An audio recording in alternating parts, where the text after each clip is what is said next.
Hi everybody, welcome or welcome back to School Tayari and welcome to this course, and that is Spoken English course, Basic to Advanced. So in today's class, we are going to discuss the content of this course, means what we are going to learn and what we are going to study in this course. So I am going to discuss all the topics that we are going to cover in this course. So be ready. आज आपको पता चलने वाला है कि इस course के अंदर आप क्या क्या पढ़ने वाले हैं और उन सभी चीजों के बेस पे you are going to become a fluent a confident speaker in this language. So if I talk about course overview से इससे हमारा क्या मतलब है. So for example, this is our basic to advanced English course and overview means जो भी topics we are going to cover in this course, we are going to take a little thorough overview of all the topic.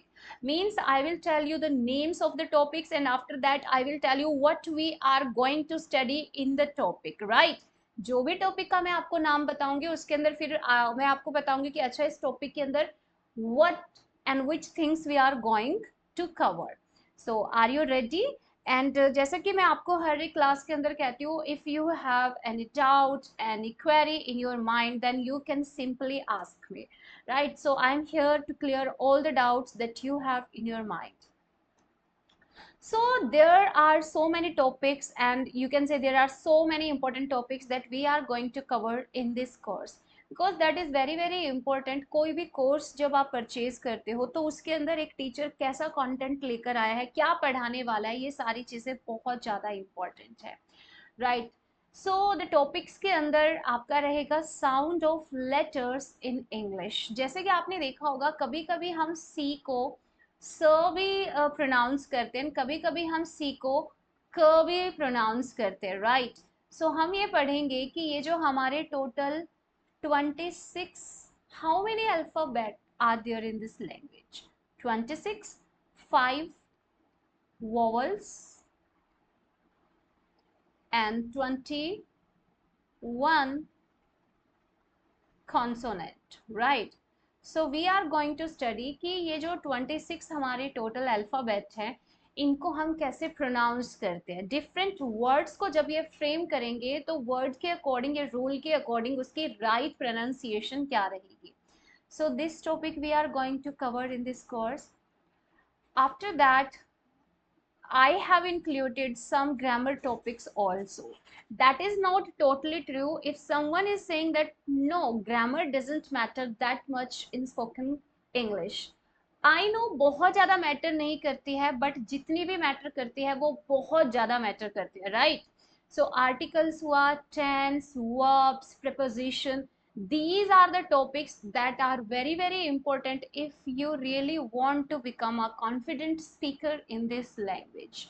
So इसी के तहत हम यहाँ पर पढ़ेंगे articles. Do you know how many articles are there? I am not asking types, I am asking how many. So total there are 3 articles, a and the. a and को हम कहते हैं indefinite and the article को हम कहते हैं definite, right? So listen, a and n are called indefinite articles and the is called as definite article, right? So हम इसको indefinite क्यों कहते हैं a n को? Where we use a article, where we use an article and where we use the article. So all the rules and all the uses we are going to study in this topic, articles, right? And it is not article, it is articles. So 3 articles होते हैं and if we talk about types, there are 2 types of article, indefinite and definite.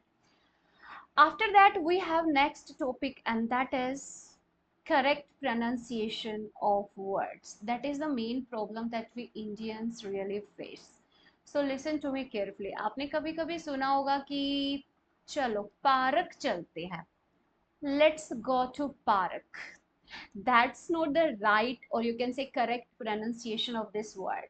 So you will say park, park. ठीक है, आप इसको ऐसे बोलेंगे park. So आपने notice किया होगा there is a letter R, and when we are pronouncing the sound of this word, we are saying park. So somehow we have made the sound of R letter silent. Why?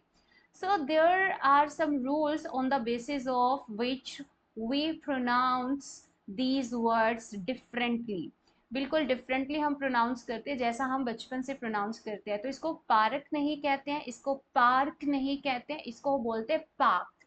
चलो इसके बारे में थोड़ा सा मैं यहाँ पर बता देती हूँ, बाकी you will find so many rules on the basis of this topic in the class, right, जब भी हम ये टॉपिक करेंगे। सो जब भी आपकी किसी इंग्लिश लैंग्वेज के अंदर, वर्ड के अंदर, if there is R letter और उससे पहले अगर आपको कहीं पे वोवल मिल जाता है, how many vowels are there? 5, A, E, I, O, Q.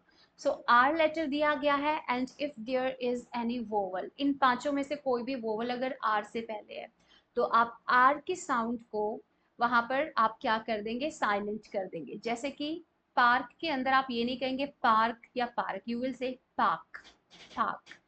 If I am saying car, हम बोल देते हैं, ठीक है, लेकिन अगर आप इसको सही तरीके से प्रोनाउंस करना चाहते हैं, then right pronunciation of this word is car, right. Same इसी मैनर में when you are saying here, so it is not here, it is not here, it is here, here. So आपने देखा होगा कि मैं ऐसे बोले here, not here. So R की जो लेटर की जो साउंड है, समहाउ उसको मैं साइलेंट कर रही हूँ। सो ऐसे ही आप बहुत सारी, जैसे कि आप बोलते हैं कॉम्ब, कंघी करते हैं जिससे हम, उसको हम इंग्लिश में क्या बोलते हैं? कॉम्ब। तो हम जनरली क्या बोलते हैं? Comb, comb. लेकिन यहाँ पर बच्चे ये जो आपकी बी की जो साउंड है ना, ये साइलेंट हो जाएगी। आप इसको कॉम्ब ना बोल के आप इसको बोलेंगे कॉम्ब, कॉम्ब। जैसे कि हम बोलते हैं थंब, अंगूठे को, राइट। सो आप इसको थंब ना बोल के you will say it like thumb, right. So आपने नोटिस किया होगा कि दोनों ही वर्ड्स के अंदर देयर इज लेटर बी, और बी से पहले आपको एम दिख रहा है। तो बहुत सारे वर्ड्स ऐसे होते हैं हमारी इस लैंग्वेज के अंदर कि अगर आपको बी मिल रहा है, बी से पहले you are getting letter M, तो आप बी के साउंड को वहां पे साइलेंट कर देंगे। कॉम, थम, नम, राइट। प्लम्बर, जो कि पानी वगैरह, टंकी वगैरह या फिर पाइप से वगैरह ठीक करने आते हैं, उनको हम प्लम्बर बोलते हैं, प्लम्बर, राइट। वहां पे भी एम बी आता है। सो ऐसे रूल्स हम पढ़ने वाले हैं, करेक्ट प्रोनाउंसिएशन ऑफ वर्ड्स। और ये जो वर्ड्स रहने वाले हैं, ये आपके डेली यूज वर्ड्स रहने वाले हैं, राइट, जो आप अपने डे टू डे कॉन्वर्सेशन के अंदर आप यूज कर सकते हैं। After that we are going to study basic sentence structures, right.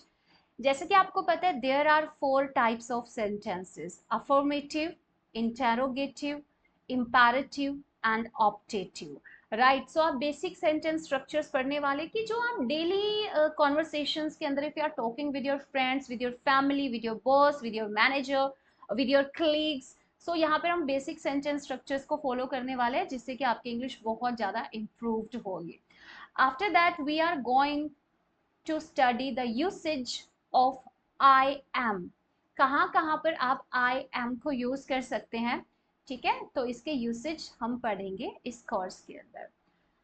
After that usage of he, she, we, you, they means first person, second person and also third person. तो इन तीनों persons के हम usage पढ़ने वाले कि कहाँ पर आप ही यूज करेंगे।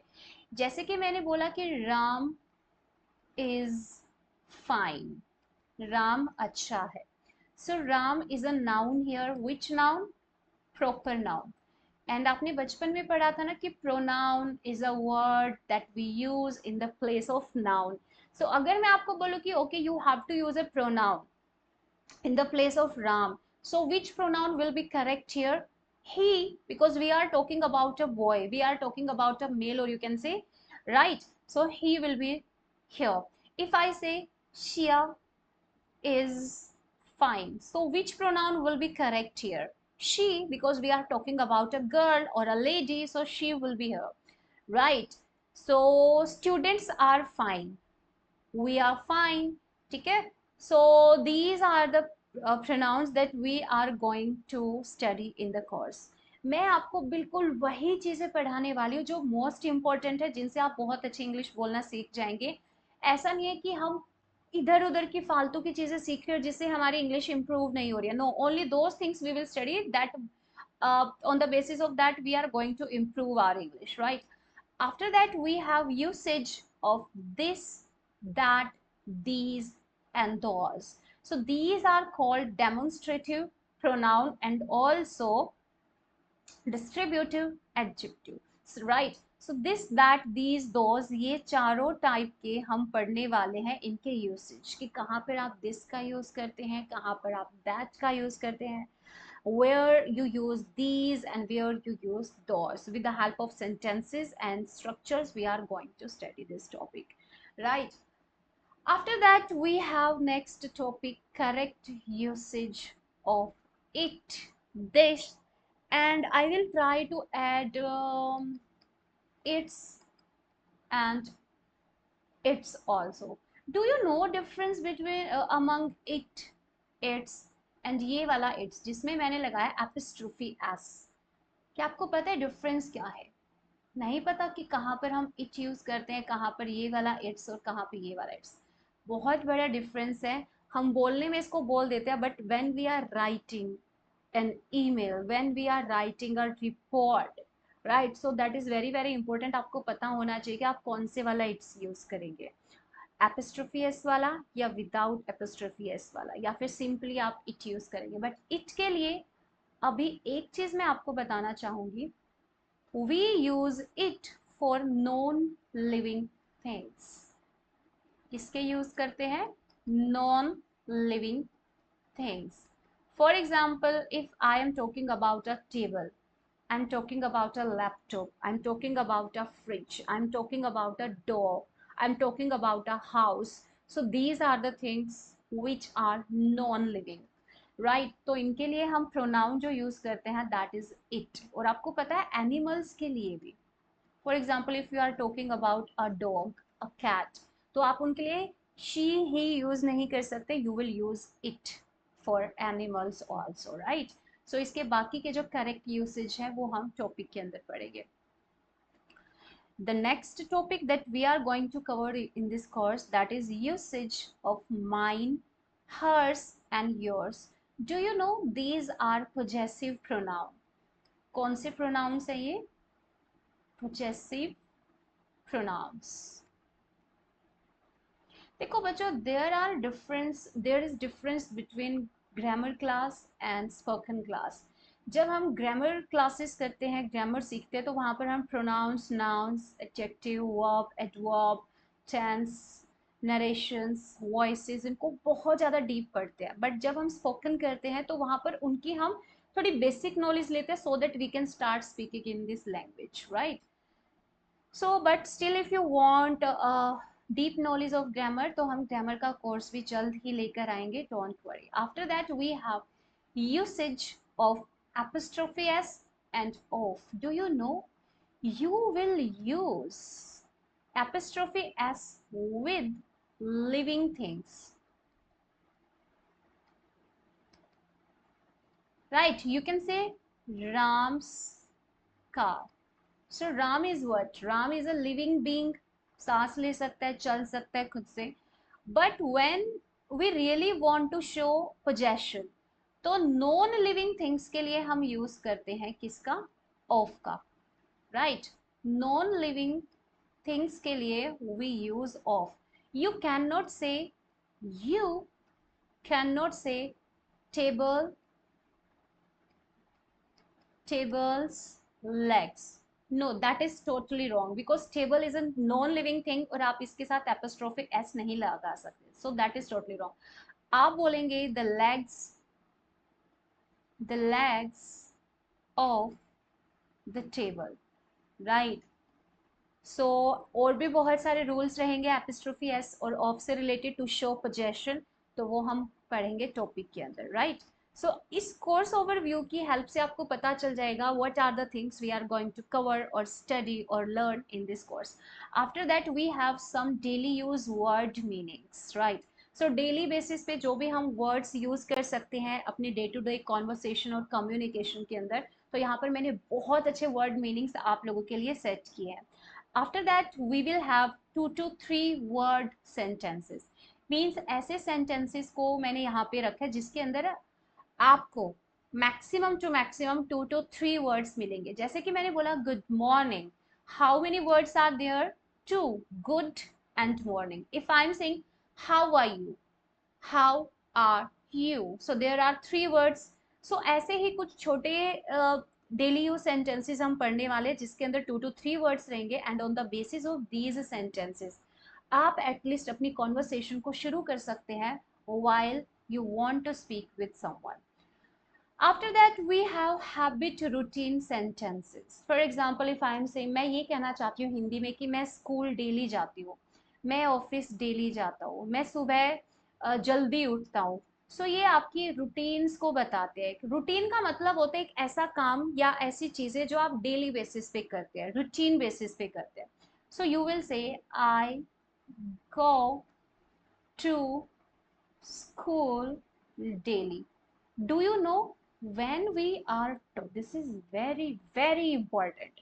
मैं ये कह रही हूँ भाई, ये चीज अगर आपने नहीं सीखी, so you are not going to use these habit routine sentences. आपको पता है ये जो habit routine sentences होते हैं, in which tense we write these sentences that are habit routine sentences? Present, present indefinite. आपको पता है देयर आर टोटल 12 टेंसेस, और उन 12 टेंसेस में से ये हमारा टेंस रहता है प्रेजेंट इंडेफिनिट, जिसको हम सिंपल प्रेजेंट भी कहते हैं. हम जो हैबिट रूटीन वाले सेंटेंसेस लिखते हैं वो हम सिर्फ और सिर्फ प्रेजेंट इंडेफिनिट या फिर सिंपल प्रेजेंट, आप इसको प्रेजेंट इंडेफिनिट भी कह सकते हैं, सिंपल प्रेजेंट भी कह सकते हैं. सो इसमें हम हैबिट रूटीन सेंटेंसेस को लिखते हैं. जैसे कि मैंने बोला कि मैं हमेशा सुबह जल्दी उठता हूँ. सो you will say I always wake up early in the morning. So present indefinite की जो हमारा स्ट्रक्चर रहता है that is subject plus V1 plus S और ES if your subject is singular and object, right? So habit routine sentences हम पढ़ेंगे, ठीक है. After that we have the most important topic and that is tense. Tense is very very important. देखो जब तक आपको ये नहीं पता है कि आप फ्यूचर के बारे में बात कर रहे हो तो आप कौन सा टेंस यूज करेंगे. If you are talking about your past, so which tense you will use. If you are talking about present, so present के भी बहुत सारे टेंसेज होते हैं. Present indefinite, present continuous, present perfect, present perfect continuous. So आप कैसे पता करेंगे कि प्रेजेंट वाला टेंस यूज करना है, लेकिन वो भी कौन सा. पास्ट वाला टेंस यूज करना है, लेकिन कौन सा. सो टेंस टॉपिक के अंदर हम बिल्कुल डीप नॉलेज हम गेन करने वाले हैं. ईच एंड एवरी टाइप के टेंस के बारे में हम बात करेंगे and the usage of all the tenses, right. After that the next topic will be basic English phrases. आपने बचपन में मुहावरे सुने थे ना, जो हम हिंदी में मुहावरे यूज करते थे, बस उन्हीं को हम इडियम्स एंड फ्रेजेस कहते हैं.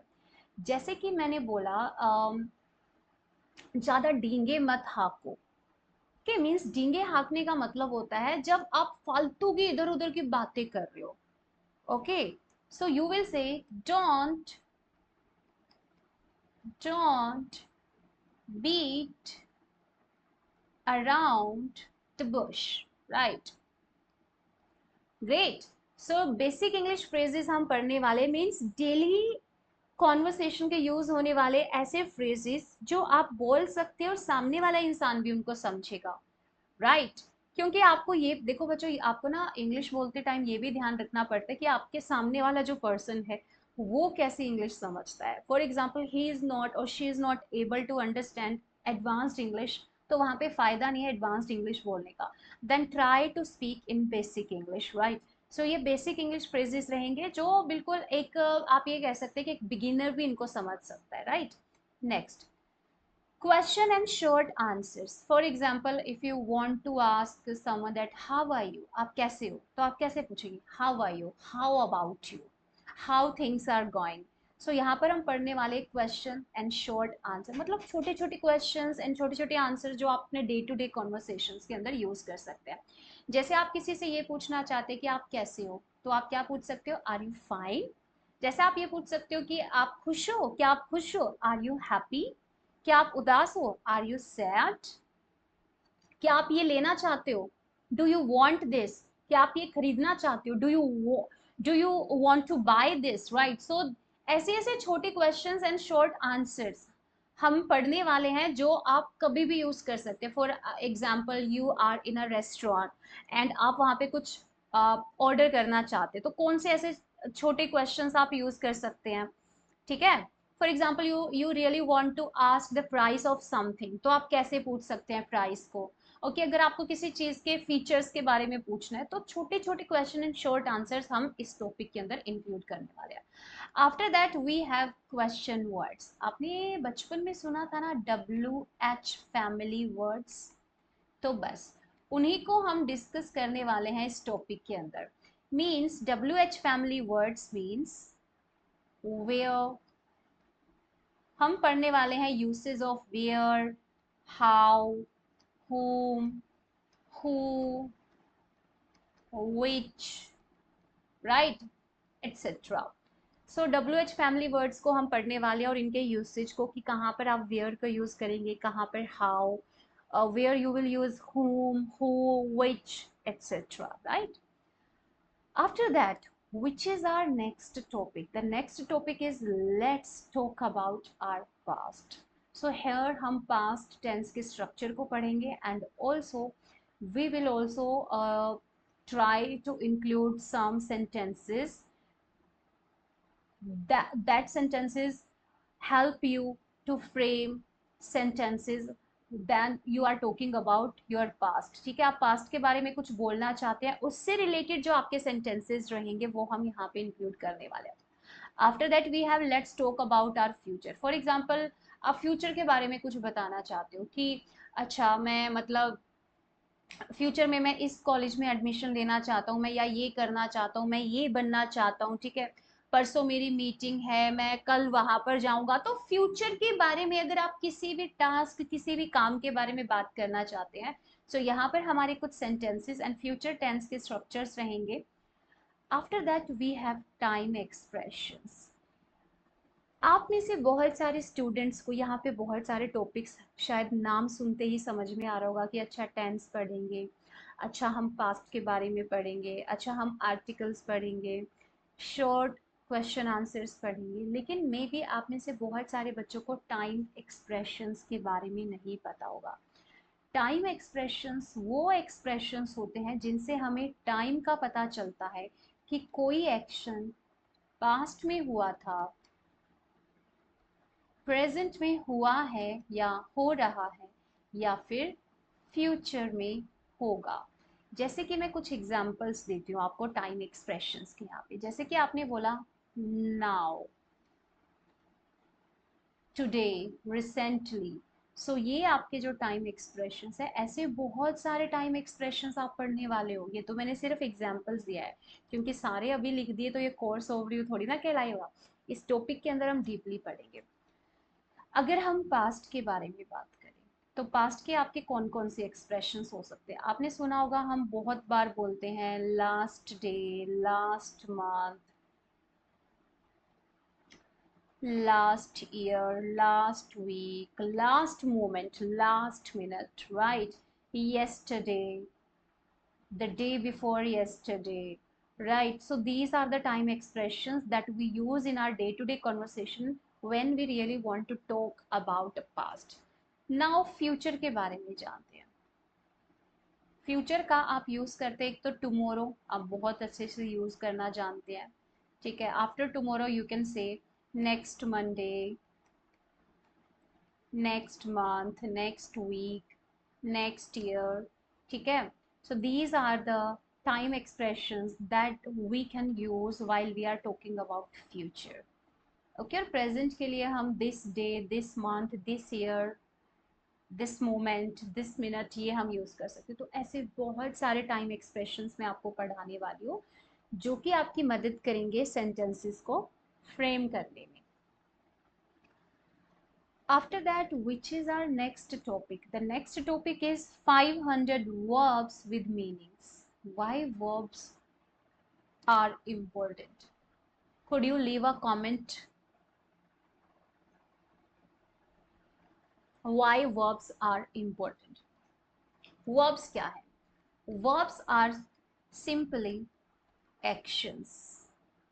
ठीक है, जब तक आपको ये नहीं पता है कि मैं ये जो भी एक्शन कर रहा हूँ या ये जो भी एक्शन हो रहा है, इस एक्शन को या इस एक्ट को, इस एक्टिविटी को हम इंग्लिश में क्या बोलते हैं, how will you frame the sentence. आप सेंटेंस को फ्रेम कैसे करोगे? जैसे कि आप हिंदी में बोलते हो कि मैं चल रहा हूँ. अब आपको चलने की वर्ब नहीं पता है. मैं खा रहा हूँ, आपको खाने की वर्ब नहीं पता है. मैं दौड़ रहा हूँ, आपको दौड़ने की वर्ब नहीं पता है. Right. So verbs are actions and actions are verbs. So यहाँ पर हम कुछ कॉमन वर्ब्स करने वाले हैं जो कि हम डे टू डे बेसिस पे यूज करते हैं इन आवर कॉन्वर्सेशंस. राइट. जैसे कि मैंने बोला मैं चल रहा हूँ, आई एम वॉकिंग. एक्शन क्या हो रहा है? चलने का. तो वॉक यहाँ पर हमारी वर्ब है. आईएनजी हमने क्यों ऐड किया है? बिकॉज आप प्रेजेंट कॉन्टिन्यूस के बारे में बात कर रहे हो. मैं चल रहा हूँ. Present continuous tense is the tense in which we write those sentences that happening at the same time of speaking. Right. Present continuous के अंदर हम उन sentences को लिखते हैं जो काम तभी हो रहा है जब आप बोल रहे हो. जैसे कि आपने बोला आई एम वॉकिंग, मैं चल रही हूँ. तो जब आपने ये बात बोली ना, उस टाइम पे वो एक्शन हो रहा है. राइट. तो यहाँ पर हम 500 वर्ब्स करने वाले हैं with their meanings and with their usage. Right. After that preposition. This is very very important topic. So आपने नोटिस किया होगा मैंने यहाँ पे बहुत सारे ग्रामर टॉपिक्स को इंक्लूड नहीं किया है. टेंस है, आर्टिकल्स है, प्रेपोजिशन है, मॉडल्स आप देखेंगे, and also I think reported speech is there. Right. So ये वो टॉपिक्स हैं जो आपको करने पड़ेंगे if you really want to become a confident speaker of this language. Right. Prepositions, आपने at के बारे में सुना होगा. Right.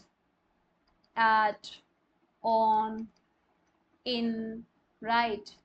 On to, into, since, for, among, between, with, etc.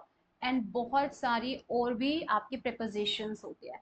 तो कहाँ पर हम एट का यूज करते हैं, कहाँ पर हम ओन का यूज करते हैं, where we use in, on to, in to, since, for, among, between, and there are a lot of prepositions जिनको हम सीखने वाले हैं. राइट.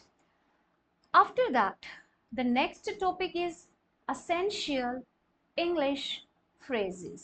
Essential English phrases. देखो बच्चों, जरूरी नहीं है अगर आपको लग रहा है कि नहीं मुझे तो सिर्फ बेसिक इंग्लिश ही बोलना सिखा दो मैम, तो आप फ्रेजेस को छोड़ भी सकते हो. जैसे कि मैंने बोला कि मैं ध्यान से सुन रही हूँ, आप इसको ऐसे भी बोल सकते हैं, I am listening carefully. I am listening carefully. ये एक बेसिक इंग्लिश है, और बेसिक क्या सभी ऐसे ही बोलते हैं. लेकिन अगर आपको लगता है कि नहीं मैम हमें ना कुछ ऐसे फ्रेजेस भी सिखा दो कि जब मैं अपने फ्रेंड्स, अपने फैमिली मेंबर्स के बीच में बोलूँ तो उनको लगे कि wow, he is speaking in this language very well, कितनी अच्छी इंग्लिश इसको बोलनी आती है. सो आप इसको बोल सकते हैं, I am all years. Right. All years का मतलब होता है इट्स एन ईडियम, और यू कैन से इट्स अ फ्रेज जिसका मतलब होता है बहुत ज्यादा ध्यान से सुनना, अटेंशन पे करना. आप ये भी कह सकते हैं आई एम ऑल ईयर्स, आप ये भी कह सकते हैं आई एम पेइंग अटेंशन, आप ये भी कह सकते हैं I am listening carefully, right. So all years is a phrase और यू कैन से इडियम। तो हम ऐसे एसेंशियल इंग्लिश फ्रेजेस करना करेंगे इस टॉपिक के अंदर, जो कि आपकी इंग्लिश को और ज़्यादा इम्प्रूव करेंगे। इम्प्रूव तो आपकी इन बेसिक सेंटेंसेस से भी हो जाएगी, लेकिन इससे आपकी इंग्लिश एक टॉप नॉच लगेगी। और यू कैन से जब आप दो लोगों के बीच में बोलेंगे तो उनको लगेगा कि wow he is a great और he is a confident speaker in this language. After that we have invitation conversation. So for example, you have got invitation from someone. अब आप उसको वेलकम करना है, थैंक यू बोलना है, या आप उसको ये बोलना चाहते हो मैं नहीं आ पाऊंगा या मैं आऊँगा, या फिर आप किसी को इनवाइट करना चाहते हैं for coffee, for tea, for dinner. So यहाँ पर हम इनविटेशन कॉन्वर्सेशन के बारे में बात करना चाहते हैं, करेंगे कि अच्छा अगर आपको किसी को इन्वाइट करना है या आपको इन्विटेशन मिला है तो आप कैसे बात करेंगे। After that we have conversation on weather. If you really want to talk about weather कि आज का वेदर कैसा है, अच्छा है, बुरा है, गर्मी है, सर्दी है, सनी डे है, तो आप कैसे किसी से बात कर सकते हैं वेदर के बारे में। Next we have conversation when you are feeling happy. जब आप बहुत ज़्यादा खुश हैं, ठीक है, तो आप अपनी खुशी को एक्सप्रेस करना चाहते हैं, आप अपने उस इमोशन को एक्सप्रेस करना चाहते हैं लोगों के बीच में या अपने दोस्तों के बीच में, तो आप कैसे कॉन्वर्सेशन कर सकते हैं, आप कैसे कॉन्वर्सेशन को स्टार्ट कर सकते हैं when you are feeling happy and you really want to express your happiness towards something. So उसी कॉन्वर्सेशन के बारे में हम बात करेंगे। After that, we have next topic, students, that is conversation related to sadness, reassuring, cheering up.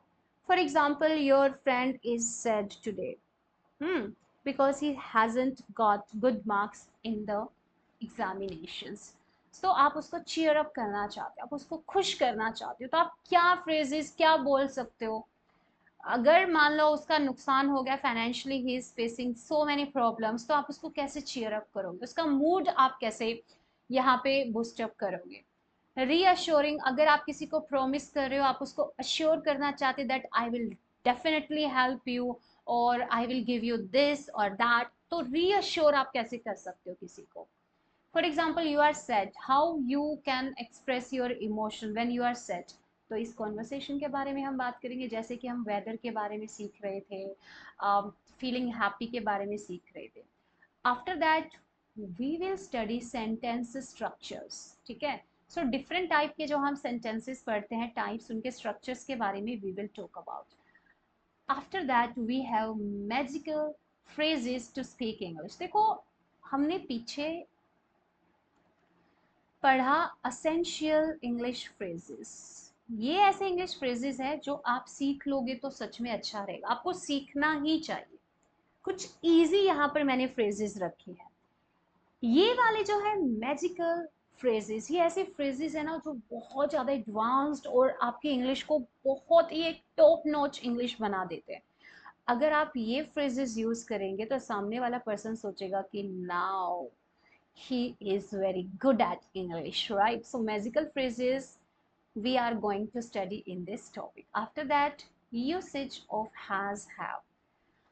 सबसे बड़ा जो कंफ्यूजन होता है स्टूडेंट्स को भी ये होता है कि कहाँ पर वो हैज़ हैव को यूज़ करे और कहाँ पर वो डिड को यूज़ करे, राइट क्योंकि कहीं ना कहीं हैज़ और हैव भी हमारा नियर पास्ट के बारे में बात करता है और डिड हमारा पास्ट के बारे में बात करता है। तो हैज़ और हैव हम कहाँ पर यूज़ करते हैं, इसके साथ हमारी वर्ब की कौन सी फॉर्म आती है, V1 आती है, टू आती है, V1 आती है, V2 आती है, V3 आती है, राइट। और कहाँ पर हम हैज़ हैव का यूज़ करते हैं एंड कहाँ पर हम डिड का यूज़ करते हैं, right. After that we will have sentence patterns. Sentence structures, sentence patterns, type of sentences, kind of sentences. That is very important बच्चों। क्या आपको पता है how many types of sentences are there? Do you know? 4 types. Assertive, जिसको हम affirmative या declarative भी कहते हैं. Interrogative, ये वो चीजें हैं ना जिनको सीखे बिना आप इंग्लिश बोल ही नहीं पाएंगे. Imperative. And the last type is optative. So do you know what is assertive sentence? Assertive sentences are the sentences with the help of these sentences when we declare something, when we announce something. जैसे कि I like mangoes, मतलब मुझे आम खाना बहुत पसंद है. My name is Pooja, right? So I'm declaring something, I'm announcing something, I'm telling something about myself. Interrogative sentences वो होते हैं जिनकी हेल्प से हम क्वेश्चंस पूछते हैं. जैसे कि how are you fine, do you want this, did you go there, right? So these are the interrogative sentences जिनकी हेल्प से हम क्वेश्चंस पूछते हैं. After that we have imperative sentences. जब भी आप किसी को ऑर्डर दे रहे हो, कमांड दे रहे हो, आप रिक्वेस्ट कर रहे हो, सजेशन दे रहे हो, तो ऐसे सेंटेंसेस आते हैं इंपेरेटिव सेंटेंसेस टॉपिक के अंदर. After that we have optative. Optative के अंदर हम यूज करते हैं ब्लेसिंग्स, कर्स. फॉर एग्जाम्पल अगर आप किसी को ब्लेसिंग्स दे रहे हो, किसी को कर्स दे रहे हो, तो इस टाइप के sentences we write in the structure of optative. So that is very very important बच्चों. अगर आपको यही नहीं पता है कि मुझे यहाँ पे assertive यूज करना चाहिए, interrogative, imperative या optative. After that, the next topic we are going to discuss in the course is have plus V3 versus have been doing. कहाँ पर, जैसे कि मैंने बोला I have done मीन्स मैंने ये काम कर दिया, या फिर आप ये कह सकते हैं कि I have completed the work, I have finished the project. एक आप कह रहे हैं I have been doing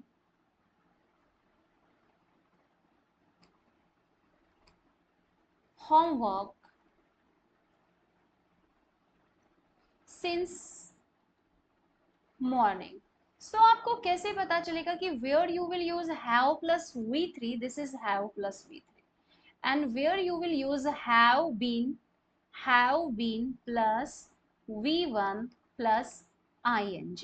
so इन दोनों स्ट्रक्चर्स के बारे में हम पढ़ेंगे और देखेंगे कहाँ पर आप इनको यूज करेंगे. After that we will study had plus v3 and had been plus v1 plus ing. ये ऊपर वाला जो है ये प्रेजेंट के बारे में बात करता है, लेकिन कहाँ पर आप have प्लस v3 यूज करेंगे, कहाँ पर have been plus v1 plus ing. ये पास्ट के बारे में बात करता है, बट हम पढ़ेंगे कि कहाँ पर आप हैज प्लस v3 और कहाँ पर आप has been plus v1 plus ing के बारे में यूसेज सीखेंगे.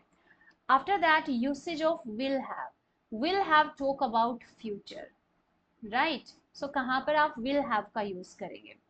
And at the and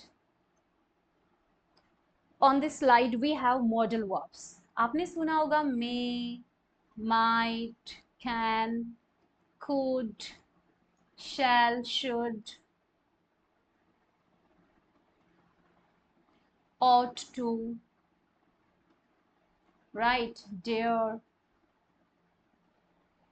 Okay, so these are the modal verbs that we are going to study in this topic. ये बहुत जरूरी है. जैसे कि आप बोलना चाहते हैं कि बारिश हो सकती है, it may rains today, right? आप ये बोलना चाहते हैं मैं इसको उठा सकता हूँ, कोई कोई भार है, कोई कोई बॉक्स है, आप ये दिखाना चाहते हो अपनी कैपेबिलिटी, अपनी कैपेसिटी कि मैं इसको उठा सकता हूँ, तो आप कौन से यूज करेंगे? I could lift this, I may lift this, I shall lift this. You will say I can lift this, because when you want to show your capacity और your capability you use can. Could आप use करते हैं past की ability या past की capability को show करने के लिए. शुड का आप यूज करते हैं when you are giving suggestion to someone. For example you are saying that you should do this job, आपको ये वाला काम, ये वाली जॉब करनी चाहिए, तो if you are giving suggestion you will use should modal verb. So आज मैं आपको कोर्स के बारे में मैंने पूरा आपको मैं बताने की कोशिश कर रही हूँ कि ये सारी चीजें हम पढ़ने वाले हैं. Talking about apartments, for example you really want to talk about your house, your flat, your apartments, तो आप कैसे उसके बारे में बता सकते हैं.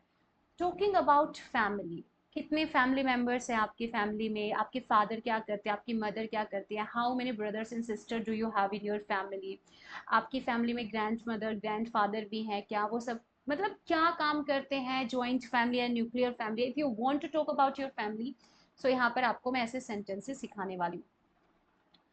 Talking about shopping, for example अभी अभी आप शॉपिंग से आए हैं and your friend is asking about your shopping and the items that you have bought on your shopping, तो आप कैसे बताएंगे, कैसे बात करेंगे. Talking about clothes, food, and drink, right? If you want to talk about your favorite clothes, your favorite food, your favorite drink, how you will tell another person, right?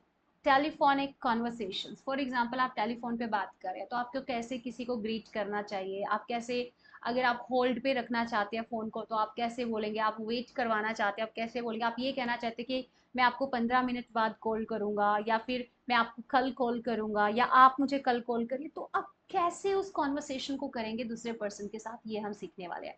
Restaurant conversation means आप restaurant के अंदर है, कभी कभी ऐसा होता है ना हम बहुत शाय फील करते हैं, हमें पता होता है what we really want to eat but हमारी हिम्मत ही नहीं होती है जाकर ऑर्डर करने की, तो आप कैसे ऑर्डर कर सकते हैं, कैसे आप पूछ सकते हैं कि ये चीज़ कितने प्राइस की है, तो इसके बारे में हम बात करेंगे. वेदर रिलेटेड ईडियम्स, जैसे कि मौसम बहुत अच्छा है या मौसम बहुत ख़राब है, तो वेदर रिलेटेड जो ईडियम्स होते हैं वो हम यहाँ पे कवर करेंगे. स्पेशल ईडियम्स और यू कैन से advanced idioms, passive sentences, that is very very very important. Means यहाँ पर हम पढ़ने वाले हैं वॉइसेस के बारे में, right, active and passive voice के बारे में, राइट. तो क्या आपको पता है what is active and passive voice. Active voice वो होती है जहाँ पर वर्ब एक्टिव है एंड पैसिव वॉइस वो होती है जहाँ पे वर्ब इनएक्टिव है, राइट. अगर सब्जेक्ट अपना काम कर रहा है तो वहाँ पर हम यूज करते हैं एक्टिव वॉइस, एंड अगर ऑब्जेक्ट के बारे में बात की जा रही है तो we will use passive voice. Next we have reported speech. Reported speech आपने नरेशन सुना होगा, डायरेक्ट इनडायरेक्ट स्पीच आपने बचपन से पढ़ा होगा, बस उसी के बारे में हम बात करेंगे कि डायरेक्ट और इनडायरेक्ट स्पीच क्यों जरूरी है स्पोकन इंग्लिश के अंदर पढ़ना, ठीक है, राइट. आफ्टर दैट, देखो डायरेक्ट स्पीच वो स्पीच होती है, आपने जैसे किसी दूसरे पर्सन ने आपको कुछ बताया, आपने एज इट इज उसके शब्दों में ही किसी दूसरे को वो बात बता दी, that is direct speech. Indirect speech, दूसरे पर्सन ने जो आपको बात बताई थी, आपने बात तो वही बताई है लेकिन आपने अपने शब्दों में बताया, तो that is called indirect speech. Don't worry, मैं प्रॉमिस करती हूँ आप लोगों को इंग्लिश से ना प्यार होने वाला है आफ्टर लर्निंग और after studying this language with me, right. अभी तो मैं आपको कोर्स ओवरव्यू दे रही हूँ हम क्या क्या पढ़ने वाले हैं, बट जब हम पढ़ेंगे ना तो आपको बहुत मजा आने वाला है, और आप देखना after this course your English is going to improve so much. Usage of I wish and I hope, कहाँ पर हम आई विश का यूज करते हैं, कहाँ पर हम आई होप का यूज करते हैं. Okay, fine. सो ये था हमारा इस कोर्स का कंटेंट. आई होप आपको सारी चीज़ें समझ में आई है. तो ये सारी चीज़ें हम कवर करने वाले हैं इस कोर्स के अंदर. देखो ये एक तरीका होता है पढ़ने का, राइट. ऐसा नहीं होता कि आप स्पोकन इंग्लिश सीखना चाहते हैं, आप इंग्लिश ग्रामर सीखना चाहते हैं, you are just learning everything. नहीं, सब कुछ जरूरी नहीं है, जितना जरूरी है वो पढ़ो, but in a crucial manner you are studying, that is very very important. So these are the topics that we are going to cover and that we are going to learn or discuss in this course. So be ready. Okay, so जल्दी आप लोग की classes बिल्कुल 1 by 1 मिलनी शुरू हो जाएंगी, तो आप लोग बने रहिए and we will meet in the next class. Till then bye bye, take care.